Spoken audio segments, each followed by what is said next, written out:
À la rencontre de la Méditerranée et du Rhône, la Camargue abrite le plus grand écosystème humide de France. Classée en réserve de biosphère, elle distingue du nord au sud deux grandes entités, selon que prédomine eau douce ou eau salée. Au sud, la basse Camargue, celle des lagunes et du littoral, est tout entière marquée par ses interactions avec la mer et l'influence du sel.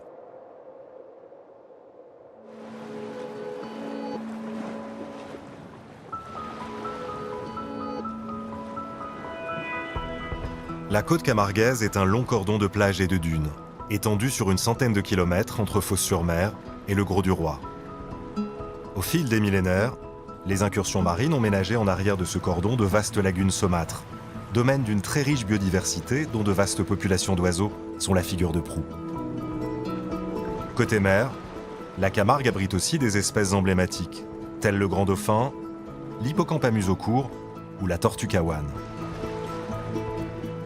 Interface vitale mais fragile, la Camargue laguno-marine est soumise depuis des décennies à une érosion spectaculaire qui, face à la montée du niveau océanique, contraint les humains à s'adapter et à repenser la gestion du littoral.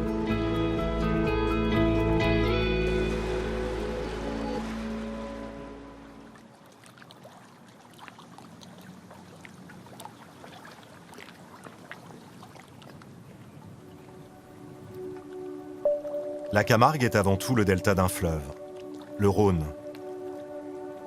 Celui-ci s'y divise depuis le XIXe siècle en deux bras, dont le principal, le Grand Rhône, a son embouchure immédiatement à l'est du golfe de Fos-sur-Mer. De part et d'autre s'étendent ce que l'on nomme en provençal les tais. Ces îlots de sable et de sédiments, continuellement charriés par le fleuve et modelés par la mer, donnent encore à voir le fonctionnement originel du delta.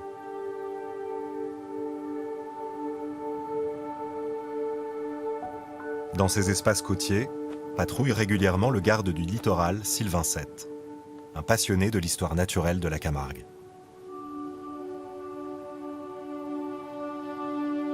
La Camargue, en fait, c'est une formation géologique très récente.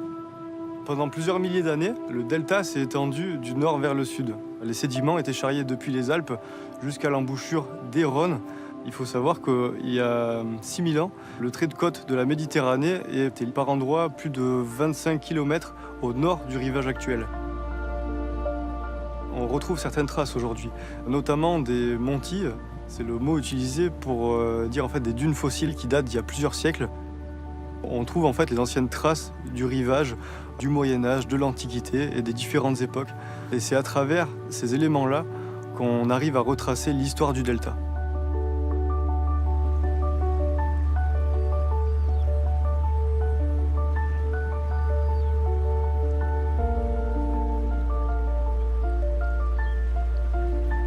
Pendant plusieurs siècles, le Rhône divaguait. Il prenait un cours pendant un certain temps et il changeait quelques décennies ou quelques siècles plus tard. On voit encore parfaitement les traces de ce qu'on appelle l'ancien bras de fer. C'est un Rhône qui passait par là du 15e au 18e siècle.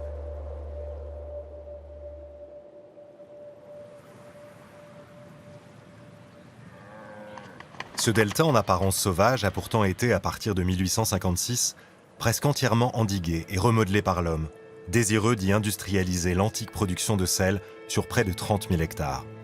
Plus question de subir les crues dévastatrices des eaux non salées du Rhône.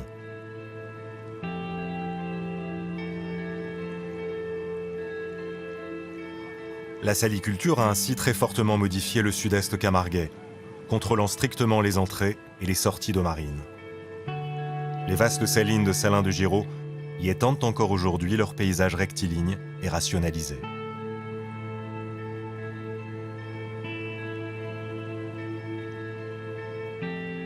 Donc l'exploitation du sel en Camargue a vraiment marqué les paysages de son empreinte. Partout, on voit bien ces digues qui cloisonnent des étangs.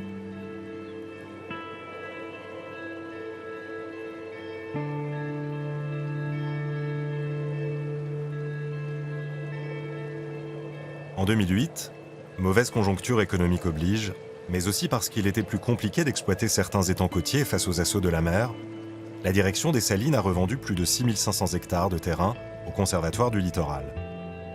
Un site rebaptisé Étangs et Marais Salants de Camargue par cet établissement public en charge de la protection des littoraux. Le Conservatoire du littoral procède à un objectif de renaturation, c'est-à-dire de refaire un petit peu de la nature avec des étangs qui étaient gérés pour produire du sel à échelle industrielle. Ça consiste simplement à certains endroits à faire des ouvertures libres pour laisser circuler l'eau, mais aussi à mettre en place des ouvrages qui permettent de reprendre un cycle hydraulique naturel, c'est-à-dire un peu plus d'eau en automne, en hiver et au début du printemps, et c'est vrai, un peu plus d'assec pendant la période estivale. Progressivement, on voit la végétation qui commence à recoloniser des étangs qui avant étaient sans végétation, puisqu'on montait à des niveaux de salinité très élevés. Donc là, progressivement, on observe une recolonisation de la végétation, ce qu'on appelle la sansouire. Depuis l'acquisition du site, on a gagné sur l'ensemble plus de 44 hectares de sansouire. Les sansouires, ces présalés méditerranéens composés de plantes supportant une forte salinité, ne sont pas les seuls à bénéficier de cette nouvelle connectivité. Ces ouvertures libres permettent la circulation de tout, donc de la vie, on va dire, donc à la fois de l'eau, mais aussi des invertébrés. On observe des herbiers qui se recréent par endroits, et donc toute la faune associée s'y met en place. Il y a toute une chaîne alimentaire avec des poissons, des oiseaux. Il y a notamment le mulet, la dorade, le loup et l'anguille qui viennent s'y développer. Et ce décloisonnement permet donc la circulation des êtres vivants, et ça fait une zone refuge pour toutes ces espèces.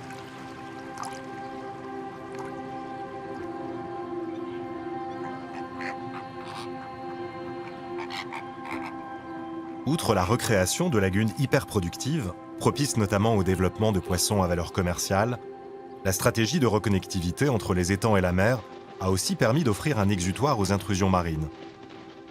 Une zone tampon qui stocke temporairement l'eau de mer lors des tempêtes de plus en plus fréquentes et violentes.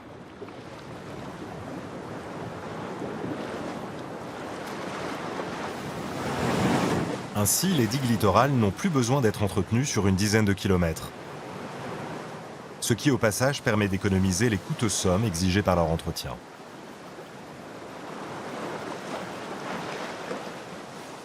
Une zone de tranquillité a été plus particulièrement délimitée encore. C'est la zone de protection de biotope de la Pointe de Bauduc. Elle couvre près de 450 hectares, dont 40 en mer, et représente un enjeu important pour la biodiversité. À terre, elle protège la nidification d'une fragile population d'oiseaux, les sternes naines, et sous l'eau, une précieuse prairie de plantes aquatiques. Biologistes au parc naturel de Camargue, Delphine Marobin et Léna Collet partent régulièrement en mer pour inventorier la zone maritime.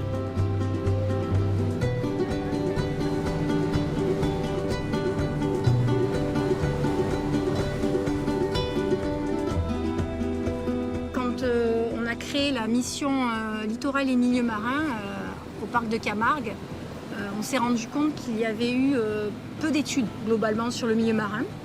D'abord parce que la Camargue, c'est la plus vaste zone humide de France et que c'était surtout cet aspect-là, avec la migration des oiseaux, notamment la richesse des lagunes qui avait été étudiée. Mais la partie marine, elle était beaucoup moins.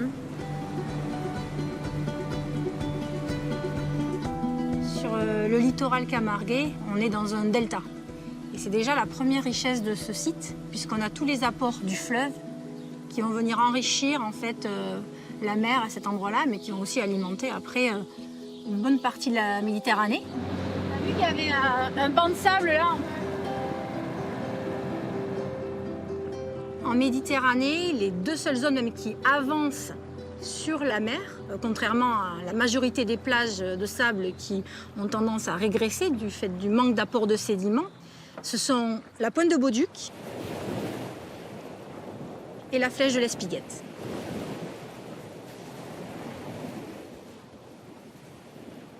Ces deux zones avancent sur la mer et on a des vitesses jusqu'à 15 mètres par an d'avancée qui font qu'on a une dynamique littorale vraiment très importante et des milieux qui changent en fait très vite. Même au cours d'un été, on peut avoir des îlots qui se forment à Bauduc, puis qui disparaissent, des bancs de sable qui se forment à un endroit, qui se reforment à un autre.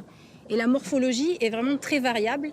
Et c'est ce qui fait aussi la richesse de ce lieu, qui par ailleurs, côté terrestre, a été très endigué, très maîtrisé. Et on a quand même en mer ces zones-là qui ont ce côté sauvage en termes d'évolution sédimentaire.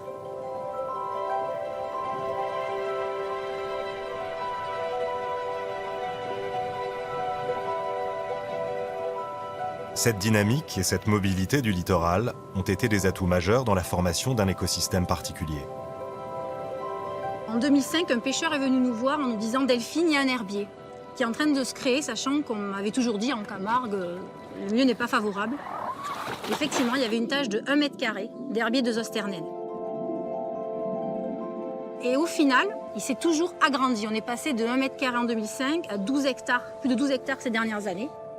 L'avantage avec les herbiers de Zoster, justement, c'est qu'ils avancent par tâches, qu'ils finissent par se rassembler et justement, ils sont très adaptables. Et donc, c'est complètement compatible en fait avec cette mobilité du littoral dans une zone qui n'est pas aménagée à Bauduc.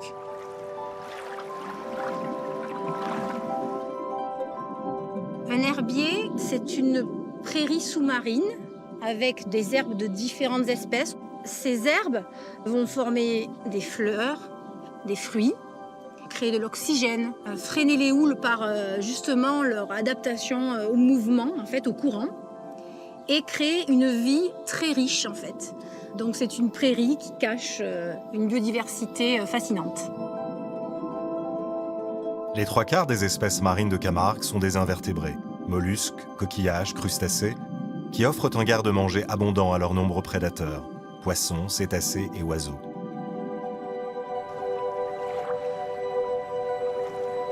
Parmi ces invertébrés, certains sont plus fragiles que d'autres et ont toute l'attention de Delphine et de Léna. Elles réalisent ainsi régulièrement des transects pour évaluer l'état des populations. Le principe en est simple. En suivant des lignes virtuelles, matérialisées par un décamètre, et sur une largeur donnée, les plongeuses notent la présence, la position et les caractéristiques physiques de chaque individu.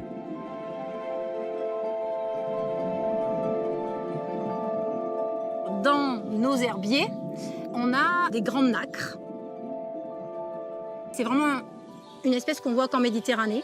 C'est un coquillage en fait qui a une forme de moule et qui vit planté dans le sol et qui peut faire jusqu'à 1 mètre de haut.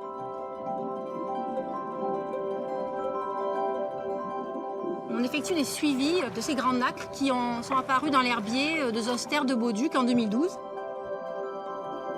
La grande nacre est une espèce protégée et qui est en danger depuis quelques années du fait de la présence d'un parasite qui décime les populations dans certains endroits de Méditerranée. On a des individus qui sont vivants encore, on a eu aussi beaucoup de mortalité, mais on a de l'espoir avec ces individus vivants.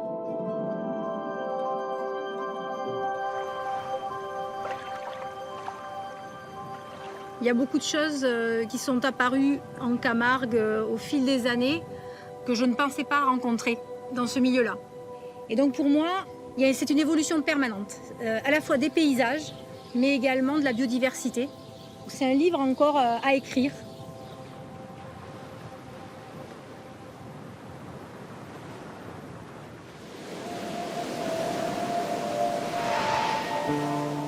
L'homme des Murges de la Camargue a dû apprendre ici à se satisfaire de son bout de plage.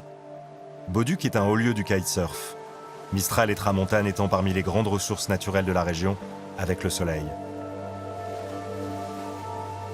Fini le désordre qui régnait encore il y a quelques années.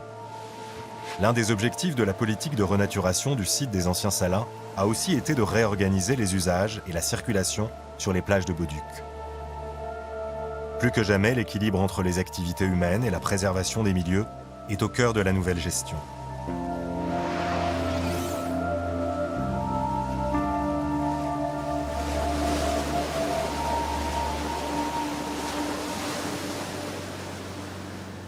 Désormais, rares sont les véhicules autorisés à rouler librement sur la plage, comme ceux des scientifiques de la réserve naturelle de Camargue. Son territoire inclut ici un ensemble de précieuses dunes littorales. Premier rempart avant la digue à la mer, érigée juste derrière en 1859 pour protéger les terres des incursions marines, ces dunes sont aussi l'habitat d'une faune et d'une flore spécifiques. Un lieu propice au suivi des populations locales d'insectes que mène la réserve pour le compte de la société entomologique de Krefeld en Allemagne.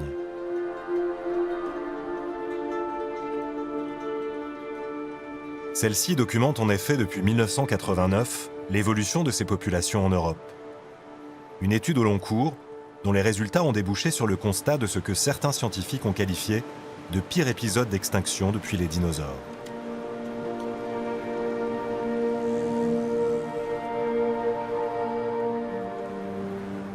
Grâce à un simple dispositif de piège à alcool, la démonstration tient dans un petit flacon, que Silke Boefeld, chargé de mission scientifique à la réserve naturelle de Camargue, vient renouveler chaque semaine environ. Cette suivi, il mesure la biomasse, ça veut dire le poids sec des insectes. On enlève l'alcool et on mesure juste les insectes sans l'alcool. Ça, c'est la biomasse et on peut le comparer après sur les années.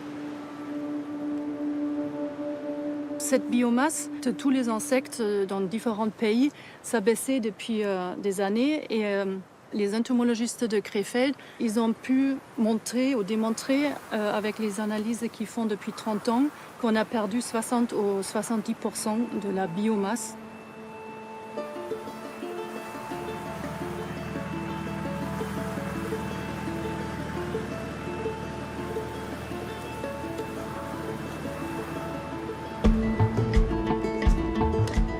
Les entomologistes de Krefeld et les scientifiques qui ont exploité leurs énormes données suspectent depuis des années l'impact toxique des pollutions agricoles sur les populations d'insectes. En particulier celui des nouvelles classes de pesticides systémiques, les fameux néonicotinoïdes, extrêmement nocifs pour les invertébrés.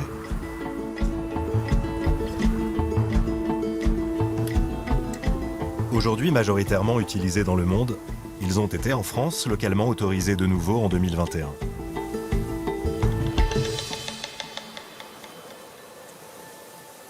En attendant les résultats définitifs de l'enquête française, sur le terrain camarguais, Silke a déjà observé empiriquement des phénomènes de raréfaction.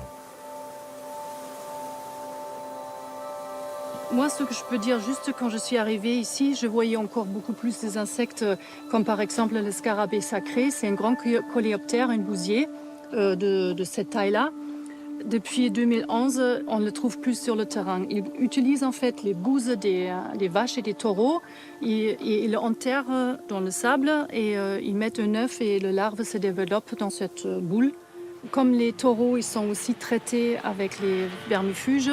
Donc ces genres de coléoptères souffrent aussi beaucoup sous ces traitements.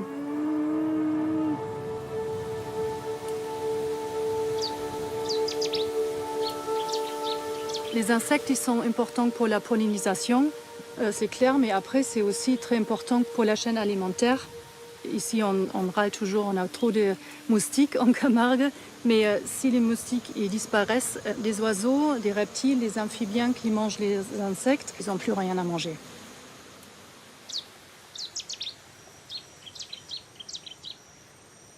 En moins de 30 ans, l'effondrement démographique des insectes en Europe aurait en effet, selon certaines études, contribué à faire mourir de faim plus de 400 millions d'oiseaux. Si l'ampleur de l'impact des néonicotinoïdes est encore à définir précisément sur le territoire de la réserve, la problématique des pollutions agricoles est loin d'y être nouvelle. Nous avons un programme qui prend des échantillons dans les canaux, les robines et des étangs et on fait analyser les pesticides dans l'eau. Et souvent, on trouve en fait les pesticides qui sont interdits en France depuis longtemps et aussi des concentrations qui sont au-dessus du seuil autorisé en fait.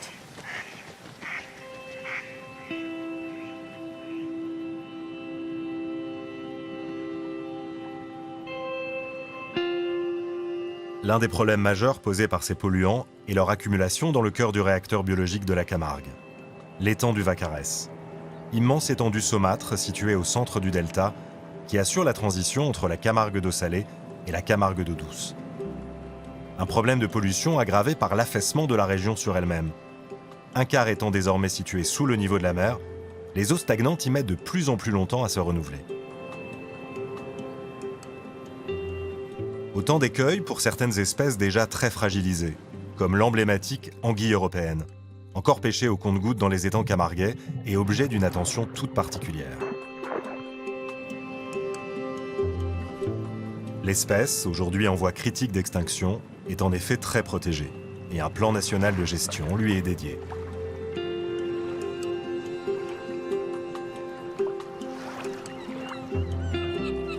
Une fois encore, la connectivité entre la mer et les étangs est au cœur de la problématique.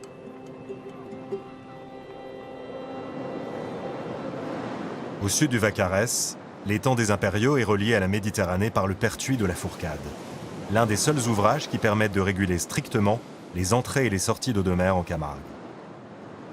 Trop d'entrées marines, et c'est un risque de submersion des terres, mais aussi de sursaler les étangs en amont, un problème à terme pour la biodiversité et la pêche. Pas assez, et c'est un barrage pour les juvéniles de poissons qui, comme les anguilles, cherchent refuge dans les lagunes et les étangs camarguais pour se développer.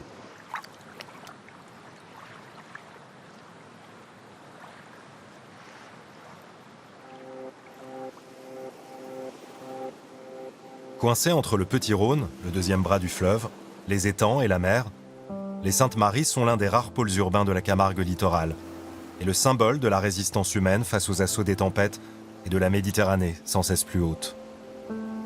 C'est au port que nous retrouvons Delphine et Léna.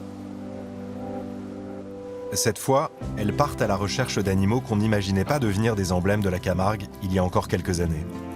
Le grand dauphin et son cousin, le dauphin bleu et blanc, tous deux protégés.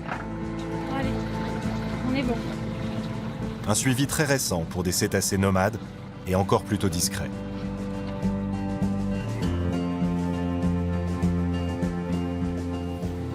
On part des Saintes-Maries de la Mer, on fait cap perpendiculairement au rivage. Un linéaire à suivre qui est géolocalisé, c'est toujours le même qu'on suit. Et on a également une vitesse qui est minimale, entre 10 et 12 km/h, qui permet de pouvoir observer des oiseaux ou des dauphins. Ça s'appelle un protocole scientifique. Je sais pas si t'arrives à les Ah voir. si, ça y est, elles sont en vol Elles en sont en fait. train de passer, elles vont passer vers nous.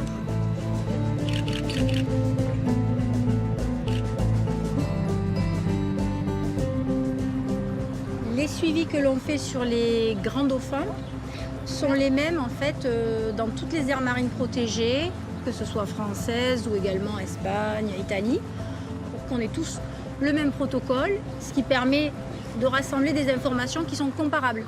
Et c'est ainsi qu'on va pouvoir comparer ce qui se passe d'une aire marine protégée à une autre.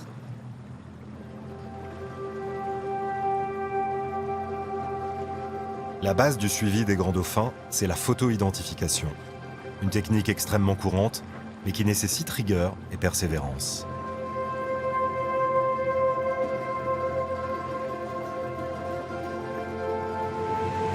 J'ai vu quelque chose sortir là. Oui, ils sont là. Tu les as? Là, ouais. Ah oui, il y en a plusieurs. Hein. Là. Yeah.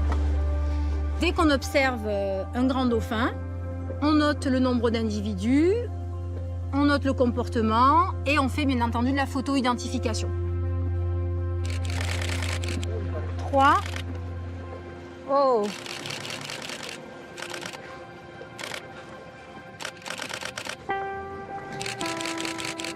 Ah, il y a la pointe blanche. Il y a la pointe blanche. Ouais. Il y a celui qui a la pointe blanche.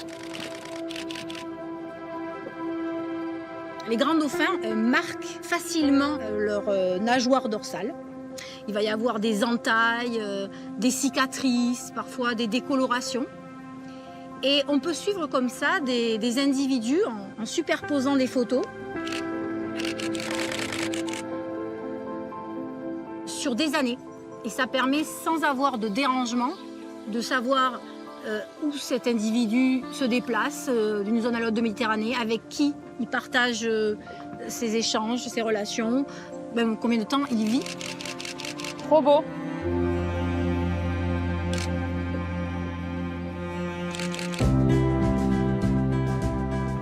Si des naissances ont été exceptionnellement observées dans le golfe de Bauduc, l'objectif de ces suivis est de comprendre si des populations sont en voie de sédentarisation saisonnière. Oh. On ne sait pas encore si on a des groupes qui restent, pour qui la Camargue est une zone privilégiée par rapport aux autres. On a des retours sur la zone de l'Espiguette avec un groupe de 8 dauphins qui vient quasiment tous les jours dans la même zone. il se pourrait qu'il y ait des affinités avec la Camargue par rapport certainement aussi à la nourriture que peut apporter le lieu à certaines périodes. C'est le même groupe tout le temps là depuis ces 3 dernières Depuis semaines début mai, Ouais. c'était les mêmes 4 avec pointe blanche et un jeune.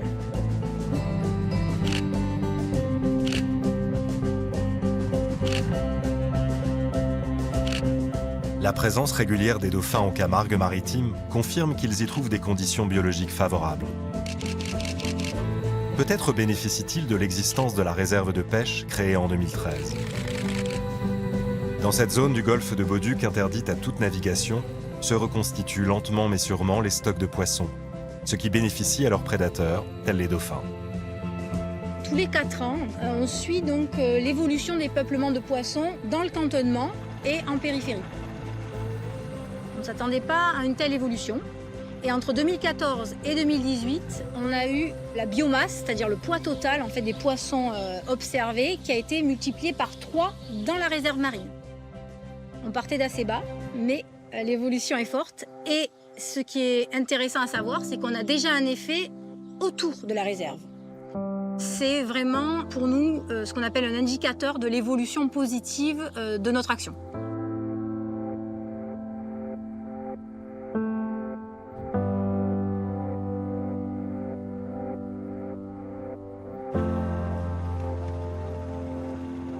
Et je pense qu'on a encore beaucoup à faire, à connaître le rôle migratoire sous-marin aussi de la Camargue. On a beaucoup parlé de son rôle migratoire pour les oiseaux.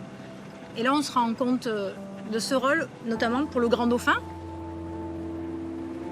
Ça fait partie des choses qu'on va pouvoir découvrir dans les années à venir. Donc, pour la biologiste que je suis, c'est un grand plaisir de découvrir tout cela et de le faire connaître.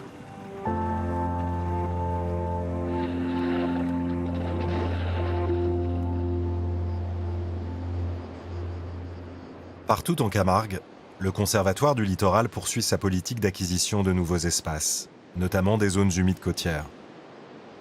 Fortement menacées à l'échelle du globe par la bétonisation, elles sont pourtant parmi les écosystèmes les plus riches biologiquement. À l'ouest du Petit-Rhône, l'institution a acquis plusieurs sites, dans ce qu'on appelle traditionnellement la Petite Camargue. Son littoral, entre l'embouchure du fleuve et les dunes de l'Espiguette, fait partie des plus impactés par l'érosion marine. Durant les années 1980, la réaction des collectivités à la montée de la mer fut un hérissement d'épis brise-lames. Un ouvrage construit tous les 150 mètres, soit plus de 120, destiné à capter les précieux grains de sable. S'ils ont eu un temps leur effet, ils sont depuis déjà longtemps ravinés par les courants de la dérive littorale, laquelle ici ne cesse d'emmener les sédiments toujours plus à l'ouest, vers les pointes sableuses. Comme en d'autres endroits de la côte, les pouvoirs publics assument désormais un recul dit stratégique face à la montée de la mer. Une stratégie encore souvent mal accueillie par les Camarguais.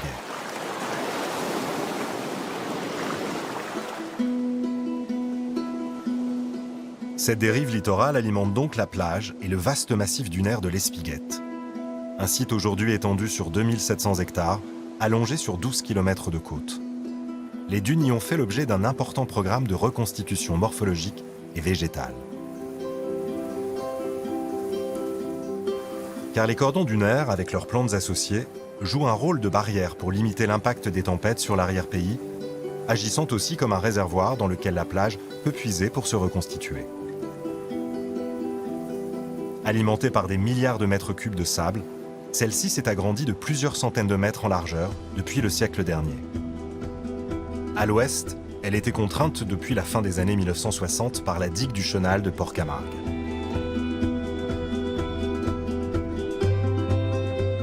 Mais depuis quelques années, les choses ont changé et la plage s'est allongée au-delà de la digue, formant un nouveau banc de sable.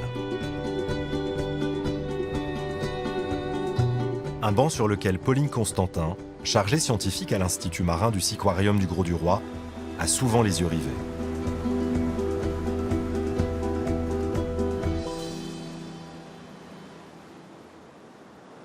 Les flèches sableuses de Camargue, que ce soit Bauduc ou l'Espiguette, sont des phénomènes totalement naturels.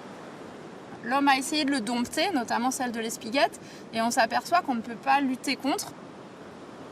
C'est un site très particulier qui est en perpétuel mouvement avec une sédimentation très forte, c'est-à-dire qu'il y a beaucoup d'arrivées de sable sur le site. Et ça attire tous ceux qui n'en ont pas. Il y a plein de villes littorales qui n'ont plus de sable, où la mer arrache le sable.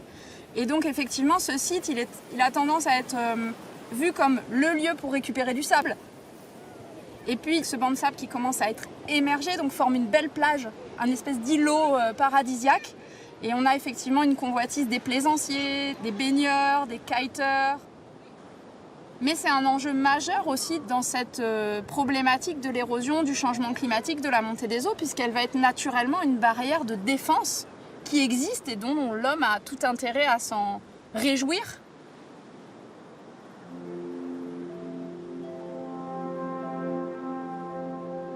En 2012, à la faveur de plongées scientifiques, une population d'hippocampes à museau court a été découverte, l'une des plus denses de France.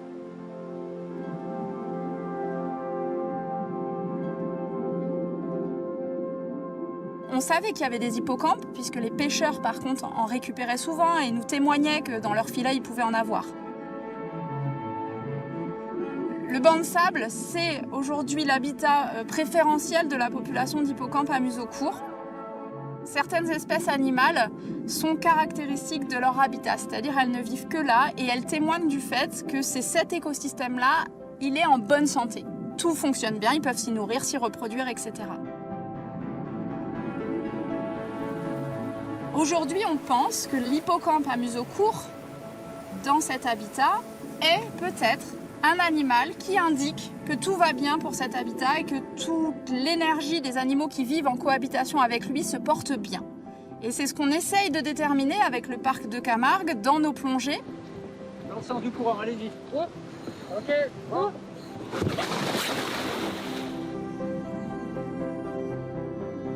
Le Siquarium, adossé à des scientifiques, plonge très régulièrement sur le site parce qu'il faut une régularité pour suivre l'animal, pour suivre l'état de la population, savoir s'il y a des bébés, s'il y a des mâles et des femelles, et à quelle période ça se fait, qu'il y a des pontes.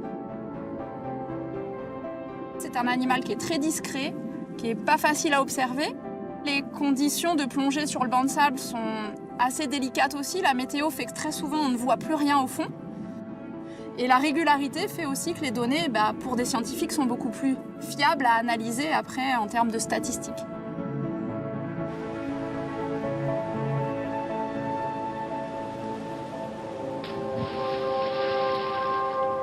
Pour alimenter sa banque d'images et de vidéos, l'Institut fait également appel à des plongeurs bénévoles. C'est ce qu'on appelle la science participative, c'est-à-dire que ce sont des citoyens bénévoles plongeurs qu'on amène sur le site et en échange, ils vont nous donner tout ce qu'ils observent, tout ce qu'ils recueillent comme information et ça va alimenter, nous, notre compréhension des animaux et puis notre capacité à le donner à voir au public qui ne peut pas mettre la tête sous l'eau. Aujourd'hui, les scientifiques, notamment liés à ces populations d'hippocampes à museau court et la population de l'hippocampe moucheté dans l'étang de la lagune de Thau, souhaitent réellement se battre pour qu'ils deviennent protégés à l'échelle nationale.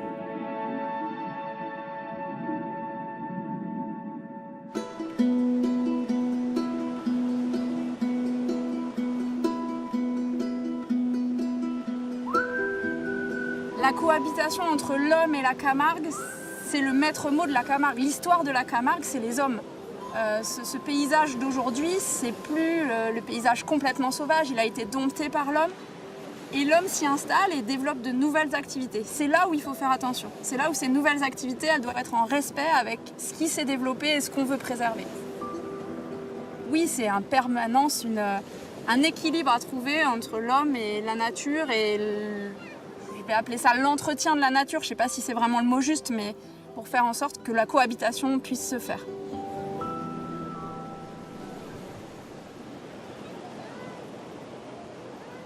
Encore et toujours, l'histoire de la Camargue est en effet celle d'un espace rationalisé par l'homme pour en exploiter les ressources naturelles. Témoignent encore de ce désir d'aménagement les fiers remparts de la cité médiévale d'Aigues-Mortes, érigée au milieu du XIIIe siècle par Saint Louis, lequel souhaitait offrir au royaume de France un port en Méditerranée. Et à leurs pieds, étendue aujourd'hui sur 8000 hectares, l'immense salin d'Aigues-Mortes. Célèbre pour ses pyramides d'or blanc appelées camels et pour ses paysages de cartes postales presque irréels.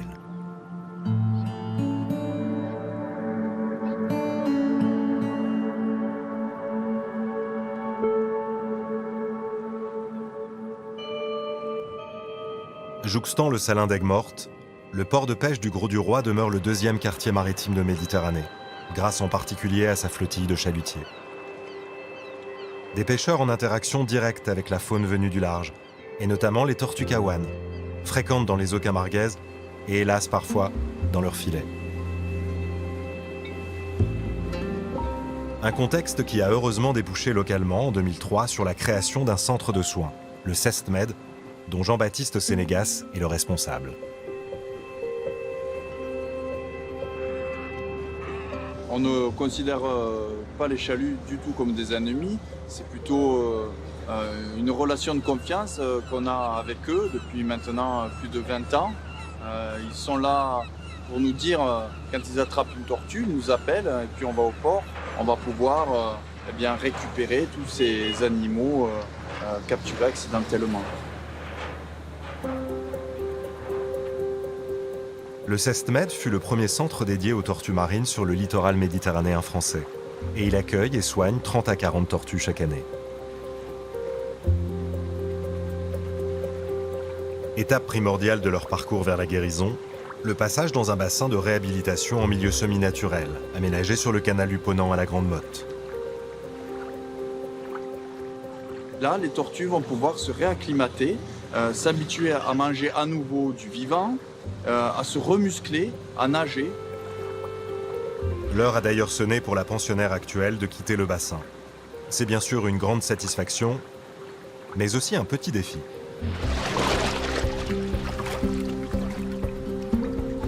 C'est une tortue qui a fini sa réhabilitation, elle a passé quelques semaines, donc elle s'alimente à nouveau toute seule. C'est vrai que c'est pas tout le temps évident de les recapturer parce que finalement le bassin a très bien fait son travail, elles se sont désapprivoisées, on va dire. Elles sont devenues à nouveau vraiment sauvages et dès qu'elles nous voient arriver, eh bien elles s'en vont.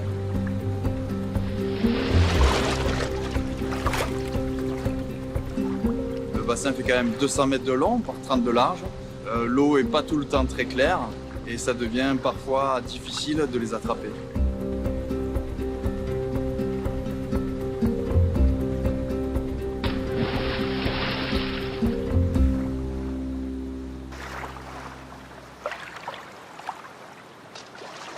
Pour Jean-Baptiste, qui a un long compagnonnage avec ces animaux remarquables, le bassin joue au final également le rôle de laboratoire d'étude de leur comportement.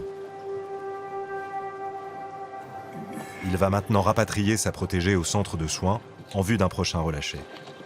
Chacune des pensionnaires arrive ici avec ses propres pathologies. Ce qu'on rencontre le plus souvent sur les tortues qui arrivent au centre de soins, bien sûr ce sont les captures accidentelles, donc ce sont surtout des tortues très faibles qui ont besoin bien de repos, de se remettre en quelque sorte de cette capture avant d'être relâchées. Mais il y a aussi des tortues qui ont ingéré du plastique, qui peuvent aussi être affaiblies à cause de cette ingestion, et des tortues qui sont rentrées en collision avec des navires qui doivent donc être soignées.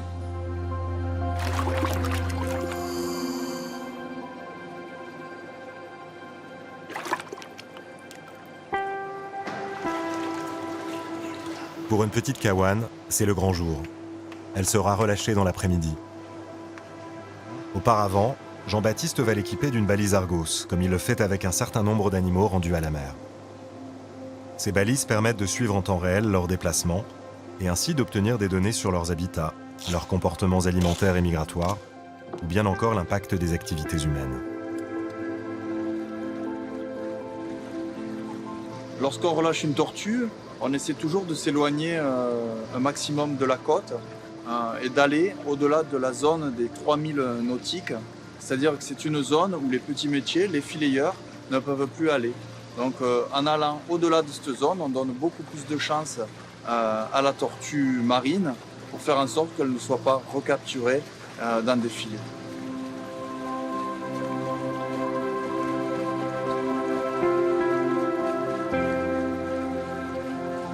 C'est vrai qu'il y a une espèce d'affect avec la tortue marine. Elle a un capital sympathie, on va dire, très très important auprès du grand public.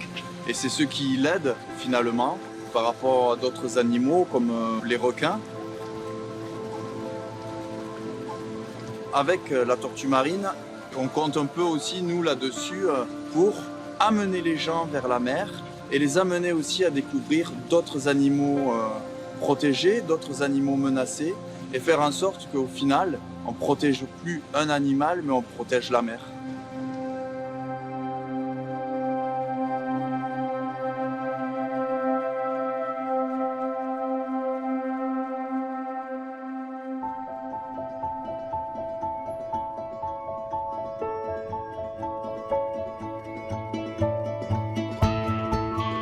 La Camargue littorale et marine abrite des milieux remarquables et rares, dont la superficie protégée ne cesse d'augmenter.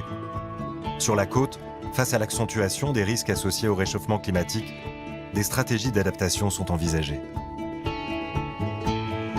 Petit à petit, l'homme délaisse sa posture cartésienne de maître et possesseur de la nature. Dorénavant, on ne lutte plus contre la mer, on l'accompagne. Entre enthousiasme et crispation, tant sur le plan environnemental que celui de l'aménagement du territoire, c'est donc un regard nouveau en direction de la Méditerranée qui est porté en Camargue. Les espèces y sont désormais mieux repérées, mieux étudiées et leurs besoins mieux pris en compte, quitte aux activités à se faire plus discrètes. Formidable réservoir de biodiversité, la Camargue mérite de voir son rôle de refuge mis en valeur et préservé durablement.